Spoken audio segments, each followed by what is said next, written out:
नमस्कार दोस्तों, आज की इस वीडियो में आप सभी का स्वागत है। आज ये हिंदी व्याकरण की हमारी 5वीं क्लास है और इस क्लास में जो है हम वर्तनी संबंधी चीज़ों को डिस्कस करेंगे। देखिए, हम जिस देश में रहते हैं वहाँ हम पे क्या है, हिंदी को राजभाषा का दर्जा प्राप्त है। अब हिंदी हमारी राजभाषा तो है, लेकिन हम इसको जब लिखते हैं या इसका जब उच्चारण करते हैं तो हम बहुत सी अशुद्धियाँ करते हैं। ना हमारा उच्चारण सही होता है और लिखते समय भी हम क्या करते हैं, या तो अक्षरों की बनावट सही से नहीं करते या हमें मात्राओं का ज्ञान नहीं होता कि कहाँ पे कौन-सी मात्रा का प्रयोग होगा। तो आज इस क्लास में जो है हम उन्हीं चीज़ों के बारे में पढ़ेंगे। यहाँ पे देखिए आपको कुछ शब्द दिख रहे होंगे जैसे मैं, नहीं, मैं इन शब्दों की बात कर रही हूँ। अब ये ऐसे शब्द हैं जिनका हम अत्यधिक प्रयोग करते हैं, लेकिन फिर भी इतना ज़्यादा प्रयोग करने के बाद भी हम इन्हें क्या करते हैं, अशुद्ध रूप में लिखते हैं। अब इसकी 2 वजहें हो सकती हैं। या तो जिन अध्यापकों ने हमें स्कूल में पढ़ाया है, उन्होंने कभी हमारी इन त्रुटियों की तरफ ध्यान ही नहीं दिया। या तो वो खुद भी गलत लिखते होंगे, या हमने सीखने में चूक कर दी, या हमें इनका ज्ञान होने के बावजूद भी हम क्या करते हैं, जल्दी लिखने के चक्कर में इनके ऊपर बिंदी लगाना भूल जाते हैं। तो ये कोई देखिए कोई भी कारण हो सकता है अशुद्ध लिखने का। लेकिन हमें अशुद्ध नहीं लिखना है, क्योंकि हम किसी भी परीक्षा की तैयारी कर रहे हैं, तो हमें क्या करना है, हमें अच्छी तरह से उसकी तैयारी करनी है। अगर हम त्रुटियों के साथ सीखेंगे तो हम अच्छा जो है उसमें नहीं कर पाएँगे उस परीक्षा में। तो आज जो है हम इसी के बारे में जानेंगे। जैसा कि मैंने कहा कि ये जो कुछ शब्द हैं में, अब हम में कैसे लिखते हैं? ऐसे। लेकिन जब तक हम इसके ऊपर बिंदी का प्रयोग नहीं करेंगे तब तक ये अशुद्ध है। उसी तरह मैं में भी क्या है, बिंदी का प्रयोग होता है। नहीं, नहीं तो यहाँ पे ठीक लिखा है, इस पे बिंदी लगी है। तो ये क्या है, जब इनके ऊपर बिंदी का प्रयोग होगा तभी ये शुद्ध रूप में होंगे। उसके बाद मैंने यहाँ पर एक और वर्ण लिखा है, आप देख पा रहे होंगे। ये है ये वाला वर्ण, जिसको कुछ बच्चे इसका उच्चारण करते हैं। देखिए इसको कैसे लिखा गया है, ये कुछ इस तरह से लिखा हुआ है। अब इसका उच्चारण करते हैं कुछ बच्चे लेकिन मैं इसको ख वर्ण नहीं मानती। अगर मान लीजिए आप में से किसी भी एक विद्यार्थी का मानना है कि ये ख है, तो मैं यहाँ पे एक शब्द लिखूँगी। अब आप इस शब्द का उच्चारण कीजिए। इसका उच्चारण क्या होगा? अब जो व्यक्ति ख ऐसे लिखता है वो इसको खाना पड़ेगा, लेकिन ये खाना तो कहीं से भी नहीं दिख रहा। इसका उच्चारण क्या होगा? इसका उच्चारण होगा रवाना। क्योंकि हमारी जो हिंदी वर्णमाला है उसमें इस आकृति में जो वर्ण लिखा जाता है, इस लिपि में जो वर्ण लिखा जाता है उसको हम र बोलते हैं। उसका उच्चारण र है और इस वर्ण का उच्चारण व है। तो हिंदी वर्णमाला के उच्चारण के हिसाब से इस शब्द का उच्चारण होगा रवाना। लेकिन यदि हम खाना लिखेंगे तो फिर खाना किस तरह से लिखेंगे? ख की जो सही बनावट है वो है ये, और ये होता है खाना, इस तरह से लिखा जाता है खाना को। और जो बच्चे इस तरह से ख लिखते हैं वो गलत लिखते हैं। क्यों? क्योंकि ये जो ख है वो इधर से इस सुरेखा के साथ जुड़ा हुआ होता है, तभी ये क्या बनता है, ख। तो ये भी गलती है जो बच्चे अपनी नोटबुक में करते हैं, ये बहुत बार देखी गई है, बहुत कॉमन सी गलती है। अगर आप इस तरह से करेंगे तो जब परीक्षा में कोई प्रश्न पूछ लिया जाता है, आपके पास 4 शब्द दिए जाएँगे, कुछ भी पूछ लिया, जैसे खाना है तो कहाँ पे सही लिखा है या कौन से शब्द में ख को सही आकृति या सही बनावट में लिखा गया है। अगर आप ख लिखते ही गलत होंगे तो फिर आप वहाँ पे क्या बताएँगे? आपका प्रश्न गलत हो जाएगा। इसके बाद हम बात करेंगे सिरोरेखा की। अब कुछ विद्यार्थी ऐसे होते हैं जिनको मात्राओं का बिल्कुल सही ज्ञान होता है, अनुस्वार, पंचमाक्षर कहाँ पे किस तरह से उनका प्रयोग होता है वो भी वो अच्छे से जानते हैं। लेकिन जो वो सबसे बड़ी गलती करते हैं वो क्या होती है? वो होती है शिरोरेखा की। जब तक आप शिरोरेखा का प्रयोग नहीं करेंगे हिंदी शब्दों में, तब तक आपका वो शब्द जो है वो पूर्ण नहीं होगा, वो अशुद्ध माना जाएगा। क्योंकि शिरोरेखा का लगना बहुत ही महत्वपूर्ण होता है हमारी हिंदी भाषा में। लेकिन हिंदी भाषा में कुछ शब्द ऐसे भी हैं, कुछ अक्षर ऐसे भी हैं, जिनके ऊपर जो है पूर्ण रूप से शिरोरेखा का प्रयोग नहीं किया जाता। और कुछ बच्चे ऐसे मिलेंगे जो उनके ऊपर भी शिरोरेखा का प्रयोग करते हैं। तो अब हम जानेंगे कि कौन-कौन से जो हमारे पास अक्षर हैं, उनके ऊपर पूर्ण रूप से शिरोरेखा का प्रयोग नहीं होता। तो सबसे पहले हमारे पास आएगा अ। क्या है? एक स्वर भी है। तो जब हम अ लिखते हैं तो आप देख पा रहे होंगे इस तरह से लिखा जाता है। जो आगे का भाग है इसका ये वाला, इसके ऊपर सिरोरेखा का प्रयोग नहीं किया जाता। इसके बाद हमारे पास अगला अक्षर है ध। ध के ऊपर भी पूर्ण रूप से शिरोरेखा का प्रयोग नहीं किया जाता। थ है, मतलब ये जो इनके आगे गोले जैसे लगे हुए हैं, चुंडी लगी हुई है, इनके ऊपर जो है सुरेखा का प्रयोग सॉरी सिरोरेखा का प्रयोग नहीं किया जाता। जैसे ध में देख रहे होंगे आप, थ हो गया, हमारे पास श हो गया, भ हो गया, क्ष हो गया और श्र। तो यहाँ पे आप देख पा रहे होंगे कि जो ध है, इसका जो आगे वाला भाग है थ का, श, भ, क्ष और श्र का, इनके ऊपर हमने शिरोरेखा का प्रयोग नहीं किया। इनके ऊपर जो है शिरोरेखा का प्रयोग नहीं किया जाता। अब जैसे मैंने यहाँ पे शब्द लिखा धर्म, अगर मैं इसको इस तरह से लिखती हूँ तो क्या ये शुद्ध है? कमेंट सेक्शन में बताइएगा कि ये जो मैंने धर्म शब्द लिखा ये शुद्ध है या अशुद्ध है? और एक शब्द लिखा मैंने इस तरह से, तो इनमें से शुद्ध कौन सा है? पहले वाला या दूसरे वाला? तो देखिए इनमें शुद्ध कौन सा होगा? इनमें शुद्ध होगा हमारा दूसरे वाला धर्म, क्योंकि यहाँ पे क्या है, ध के ऊपर आगे जो है शिरोरेखा का प्रयोग नहीं किया गया है और यहाँ पे ध के आगे जो गोला जैसा है उसके ऊपर भी शिरोरेखा का प्रयोग किया गया है, जिसकी वजह से ये शब्द आपका अशुद्ध हो जाता है। उसी तरह यहाँ पे भी मैंने एक उदाहरण लिखा है अधर्म। अब इस अधर्म में ध के ऊपर जो है रेखा लगा दी गई है, जिसकी वजह से ये गलत। और इस अधर्म में जो है ध के ऊपर जो गोल हिस्सा है उसके ऊपर रेखा का प्रयोग नहीं किया गया है, तो ये शुद्ध वर्तनी होगी अधर्म शब्द की। तो आई होप आपको ये समझ आ गया होगा कि कहाँ पर हमें शिरोरेखा का प्रयोग करना है और किन वर्णों के ऊपर शिरोरेखा का प्रयोग नहीं करना है।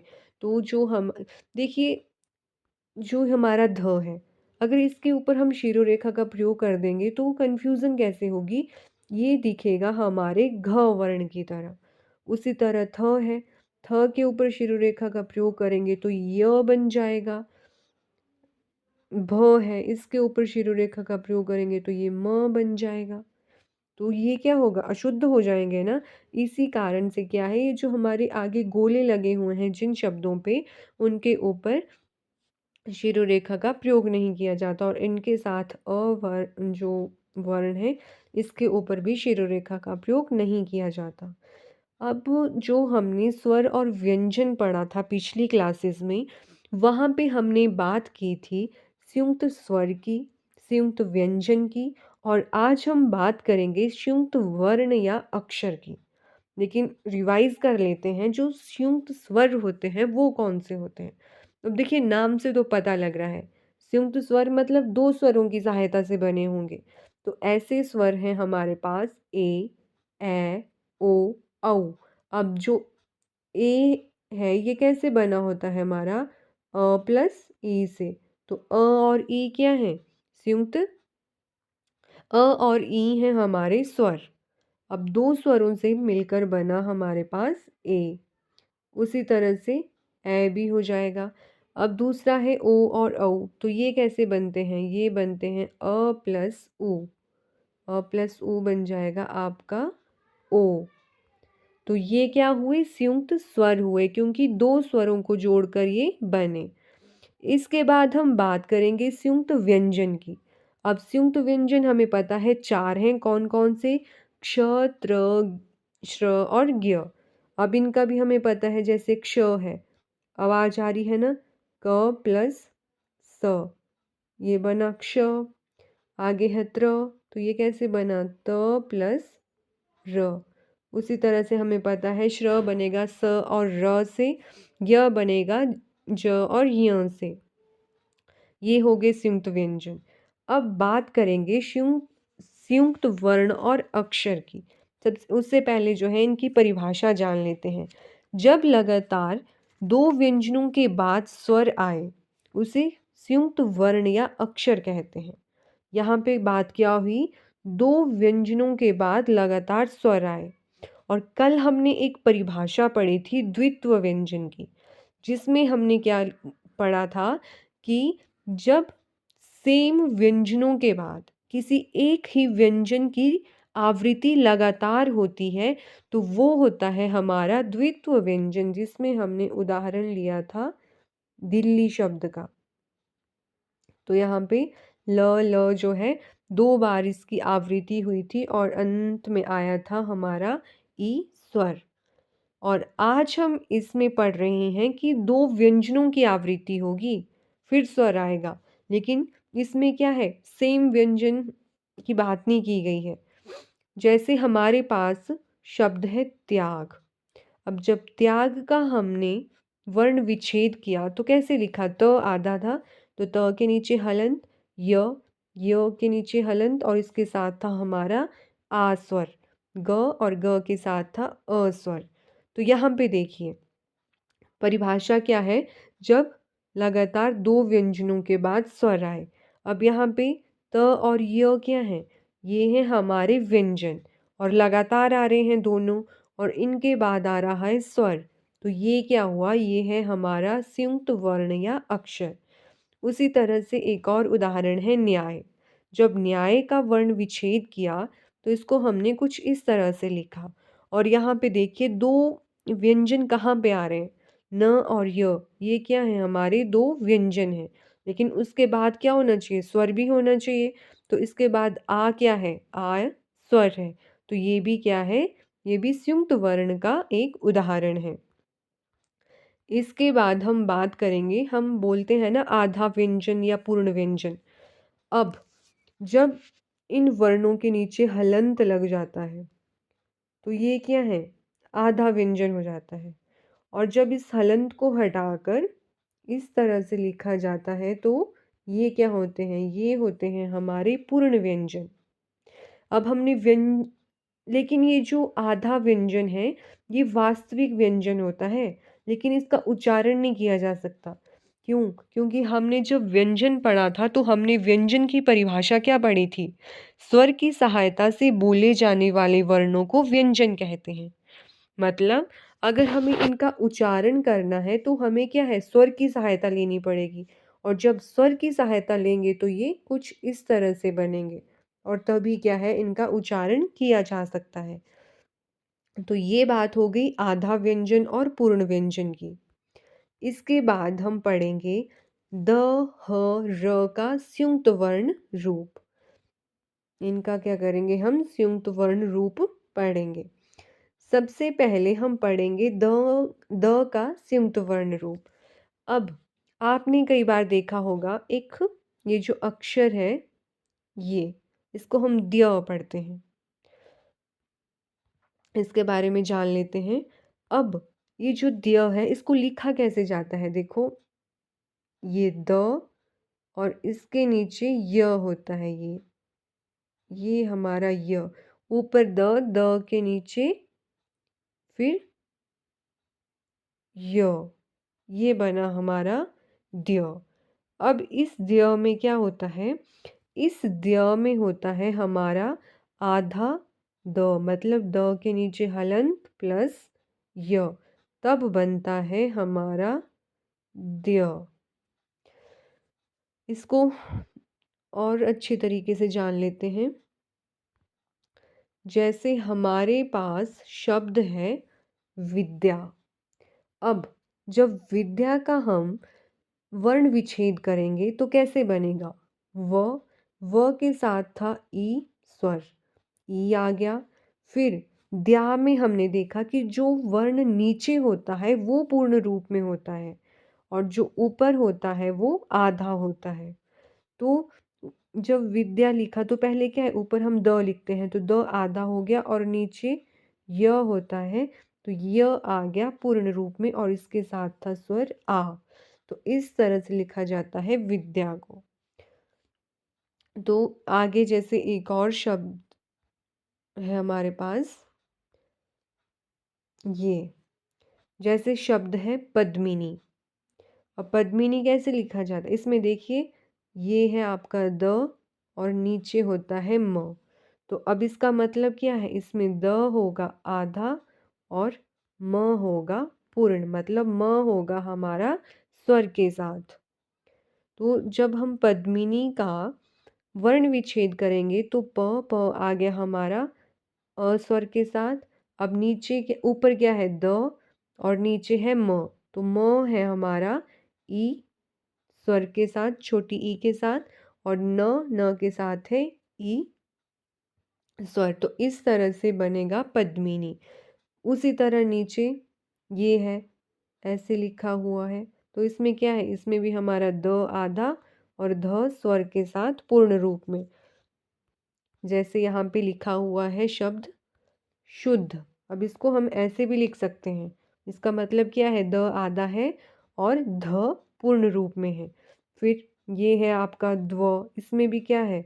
द आधा और व स्वर के साथ। जैसे द्वितीय, तो इसमें क्या है?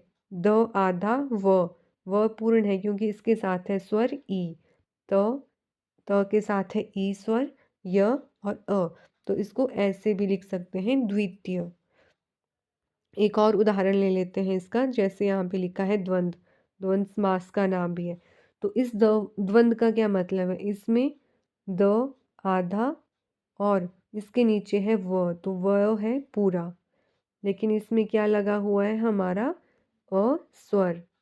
फिर न आधा, फिर दोबारा आगे वही है ये, और वो पूरा कर दिया मैंने यहाँ पे।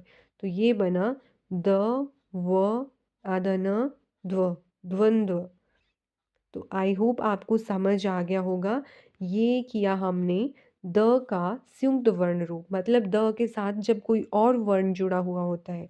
अब इन सभी केसेस में क्या था? द ऊपर था तो जो ऊपर का वर्ण था वो आधा होता है और जो उसे उसके नीचे लगा हुआ होता है, मतलब ये जो नीचे लगा हुआ होता है ये क्या है? ये द को सहारा देता है। जैसे यहाँ पे पद्मिनी में हमने पढ़ा, तो ये क्या है? ये द है, लेकिन इसको सहारा कौन दे रहा है? म दे रहा है। म सहारा दे रहा है तो म पूर्ण होगा ना, जो सहारा देगा वो पूर्ण होता है।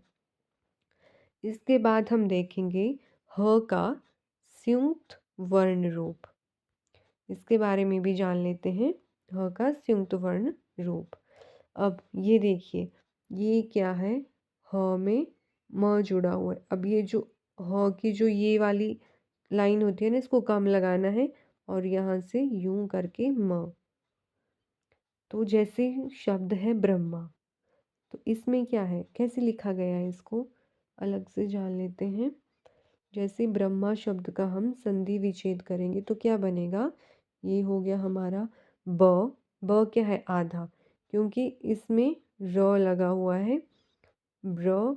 और ये ह, ह होगा आधा और इसके साथ है नीचे म।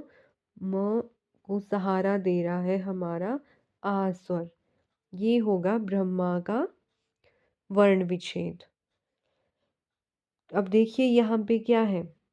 ये जो ह है ये क्या है? आधा है और म पूर्ण है क्योंकि म दे रहा है सहारा ह को। उसी तरह से एक और शब्द है, एक और अक्षर है ह और इसके नीचे है ल। तो मतलब जैसे ये शब्द है इसमें ये वाला शब्द है, इसमें क्या है? ह आधा है, नीचे है व और व को लगी है ए की मात्रा और ल। तो ये क्या बना? हवेल बना। और उसी तरह एक और है आगे, ह इसमें क्या है? इसमें नीचे लगा है य।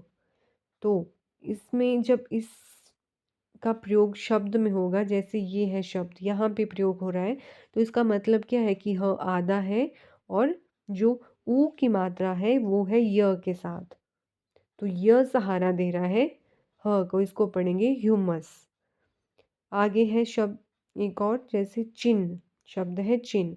अब इसमें क्या है? इस तरह से ह लिखा हुआ है ना, तो इसमें भी ह जो है वो आधा है और इसको सहारा दे रहा है न। तो जब ऐसे चिन्ह लिखा होगा तो इसका वर्ण विच्छेद होगा च। च के साथ है हमारा ई स्वर और ह के नीचे है न। तो मतलब न सहारा दे रहा है ह को। तो ह है आधा और न है अ स्वर के साथ। तो ये बना चिन्ह। ठीक है, ये क्या बना? ये बना चिन्ह। अब आगे एक और शब्द है, वो है चिन्ह। देखिए न का उच्चारण पहले हो रहा है, चिन्ह। तो अब ये जो चिन्ह है, इसका क्या है? इसका जब वर्ण विच्छेद करेंगे तो वो ये होगा, च। च के साथ ई स्वर, न आधा, ह और ह के साथ अ स्वर। और जब चिन्ह इस तरफ से लिखते हैं तो इसका वर्ण विच्छेद ये है। अब देखिए इन दोनों के वर्ण विच्छेद में क्या अंतर है, न और ह का। एक में ह पहले है और एक में न पहले है। तो जब चिन्ह शब्द इस तरह से लिखा हुआ होता है, देखिए ठीक तो दोनों को ही माना जाता है, लेकिन अगर वर्तनी में ये प्रश्न आ जाए तो ये चिन्ह सही होगा, इसको शुद्ध वर्तनी में माना जाएगा। ये जो ऊपर वाला चिन्ह है ये है हमारा तद्भव शब्द और ये नीचे वाला है हमारा तत्सम शब्द। तो जब वर्तनी में आएगा तो कौन सा चिन्ह सही होगा? तब इस चिन्ह को शुद्ध मानेंगे। हैं दोनों ही सही, लेकिन अगर दोनों ऑप्शन में आ गए तो आप इस चिन्ह को शुद्ध मानेंगे। देखिए नीचे एक इम्पॉर्टेंट बात है, किसी भी व्यंजन के तुरंत बाद स्वर हो तो वह वर्ण पूरा होता है। हमें पता है कि कोई भी व्यंजन है उसके बाद जो है तुरंत बाद स्वर आ गया तो वो वर्ण पूरा होगा। जैसे यहाँ पे लिखा क व्यंजन, इसके बाद मैंने लिख दिया अ, तो इसका मतलब क्या है? ये क पूर्ण है, ये आधा नहीं है। इसके बाद आगे प्रश्न कर लेते हैं, निम्न में से किसमें ह पूरा है? अब इसको हम कैसे हल कर पाएंगे? इसके लिए आवश्यक है, हमें क्या करना पड़ेगा, ये जो शब्द दिए हुए हैं इनका वर्ण विच्छेद करना पड़ेगा। तो ब्रह्मा का जब हम वर्ण विच्छेद करेंगे तो इसको इस तरह से लिखा जाएगा। मैंने कहा र सहारा दे रहा है ब को, तो ब आधा, र हमारा स्वर के साथ और यहाँ पे ह के नीचे है म, तो म सहारा दे रहा है ह को, तो ह आधा और म पूरा। इसी तरह से आगे हृदय का किया गया है, ह के नीचे है री, तो मतलब ह आधा और इसको री नीचे लगा है, तो री क्या है? ये है हमारा स्वर। तो ह को जो है ह के साथ री लगा है, आगे है द, द के साथ अ स्वर, य के साथ भी अ स्वर। चिन्ह हम कर चुके ऊपर, न सहारा दे रहे, ह आधा होगा और न पूर्ण होगा। तो यहाँ पे हमें क्या बताना है? हमें बताना है कि इनमें से ह पूरा कहाँ है? अब ह पूरा कहाँ होगा? जब ह के साथ आएगा स्वर। अब यहाँ पे ह के साथ क्या है? व्यंजन है, तो इसमें ह पूरा नहीं है। चिन्ह में ह के बाद न है जो खुद एक व्यंजन है, तो यहाँ भी ह पूरा नहीं है। फिर हृदय में ह के बाद क्या है? री, और री क्या है? स्वर है। तो जब ह के साथ स्वर आया तो ह क्या हो जाएगा? ह हो जाएगा पूर्ण। तो यहाँ पे हृदय शब्द में ह क्या है? ये पूर्ण है। इस तरह से अब परीक्षाओं में प्रश्न पूछे जाते हैं। समझ आ गया होगा आपको। इसके बाद हम करेंगे र का संयुक्त वर्ण रूप। अब र की मात्रा भी बोलते हैं इसको। जैसे बात करते हैं र का पदेन रूप। पदेन रूप जब मतलब ये नीचे प्रयोग होता है तो इस तरह से होता है। जैसे यहाँ र पूरा होता है किंतु यह जिस वर्ण के नीचे लगता है वह वर्ण आधा होता है। जैसे यहाँ पे लिखा है प्रकाश, तो नीचे लगा है र, मतलब र सहारा दे रहा है प को। ग्रह, ग्रह में र पूरा है, ग आधा है, क्रम में भी क आधा र पूरा, वज्र में ज आधा और र पूरा। मतलब जिन शब्दों के नीचे ये लगता है, जिन अक्षरों के नीचे इस र का प्रयोग होता है वो वर्ण आधा हो जाता है और र पूरा होता है। इसके बाद हम बात करेंगे पाई वाले व्यंजनों के साथ। अब पाई वाले व्यंजन क्या होते हैं? मतलब जिनके साथ सीधी रेखा लगी होती है उनके साथ। जैसे च के साथ भी सीधी रेखा है, त में भी पाई का प्रयोग हो रहा है, प में मतलब ये जो लाइन लगी होती है इसको हम पाई बोलते हैं। तो पाई वाले व्यंजनों के साथ र कैसे लगेगा वो भी देख लेते हैं। र का पदेन रूप गोलाकार वर्णों के साथ। मतलब ये बात की जो पाई वाले वर्ण होते हैं उनके साथ र लगता है नीचे। ये सब क्या है? प्र, ग्र, क्र, ज्र। यहाँ पे र ऐसे लगा क्योंकि ये पाई वाले व्यंजन है। इसके बाद हम बात करेंगे जो गोलाकार वर्ण होते हैं उनके साथ र का प्रयोग जो है इस रूप में किया जाता है। जैसे ट्र, ट्र, ड्र, ढ्र। जैसे ट्रक, ड्रम, ड्राइवर, ड्रेस। तो यहाँ पे क्या है? जो ट है वो लगा इस प्रकार से। कैसे शब्दों के साथ लगेगा ये? जो वर्ण गोलाकार होते हैं उनके साथ इस तरह से र का प्रयोग किया जाता है। इसके बाद हम बात करेंगे र का रेफ, जो इस तरह से प्रयोग होता है। यह र आधा होता है, यह अपने पीछे वाले वर्ण पर जाकर जुड़ जाता है। मतलब अब जब ये वाला र प्रयोग होगा तो ये आधा होगा। और हमने बात की थी जब ये पाई वाले वर्णों के साथ इस तरह से प्रयोग होता है तो ये पूरा होता है और जिस वर्ण के साथ लगा होता है वह वर्ण आधा होता है। जैसे हमने ऊपर देखा प्र, तो यहाँ पे प आधा है और र पूरा है। लेकिन जब ये जुड़ता है इस रूप में तो जैसे शब्द है वर्ग, तो यहाँ पे क्या है? व, र, ग। मतलब र आधा होगा और जिस वर्ण के ऊपर जुड़ा है वो वर्ण पूरा होगा। उसी तरह से कार्य, वर्षा, कर्म, धार्मिक, स्वर्ग, इन सभी शब्दों में र जो है वो आधा है और जिस वर्ण के ऊपर र को लगाया गया है वो वर्ण पूरा है। इसमें एक आगे है, जैसे आगे क्या है हमारा? रुको एक मिनट, इसमें देख लेते हैं। आगे है हमारा र का उ या बड़े ऊ के साथ रूप।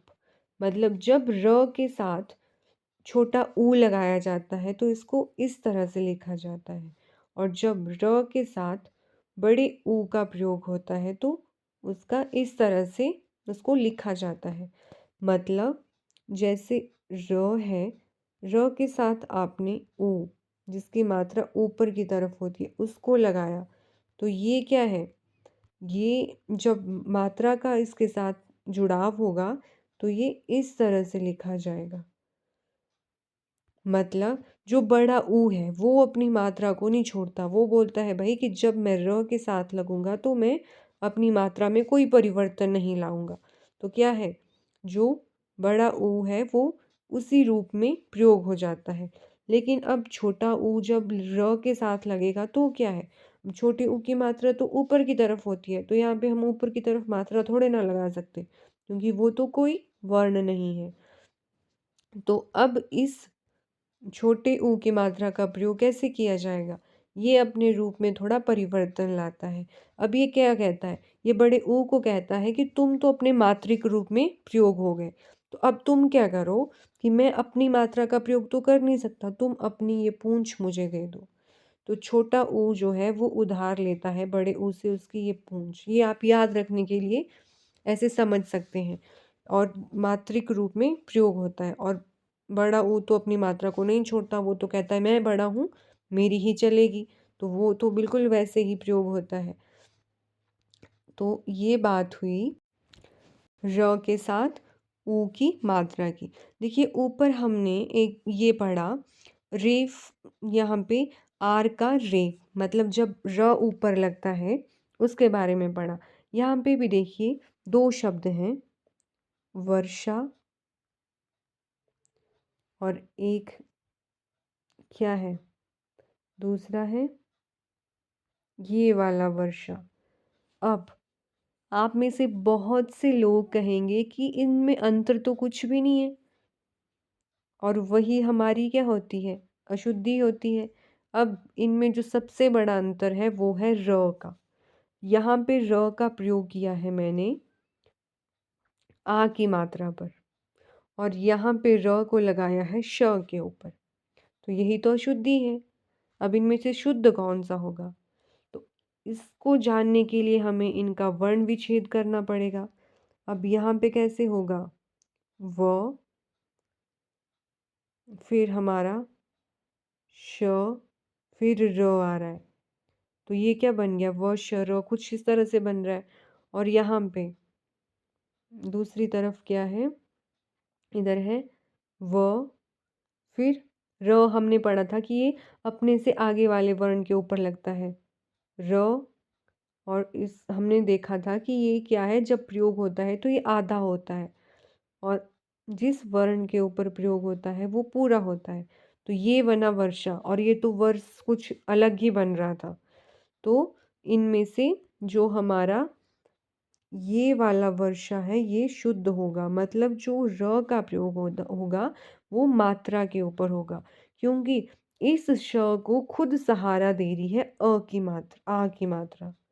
अब जब ये खुद इसको सहारा दे रही है तो ये कैसे सहारा देगा र को? तो ये बोलता है कि जो आ की मात्रा है तुम इसको भी सहारा दे दो, लेकिन पूर्ण कौन सा होगा? पूर्ण होगा हमारा ये वाला श और र होगा आधा। तो आई होप आपको ये टॉपिक समझ आ गया होगा, क्योंकि इसमें हमने आज जो भी बात की वो हमने वर्तनी से संबंधित बातें की। क्योंकि हम क्या करते हैं, अगर हमारी वर्तनी शुद्ध नहीं होगी तो हम हिंदी भाषा को सही से नहीं जान सकते। तो आपने इस वीडियो में, अगर आपको ये वीडियो पसंद आई तो आप इसको लाइक शेयर और सब्सक्राइब कर सकते हैं इस चैनल को। इसी के साथ धन्यवाद।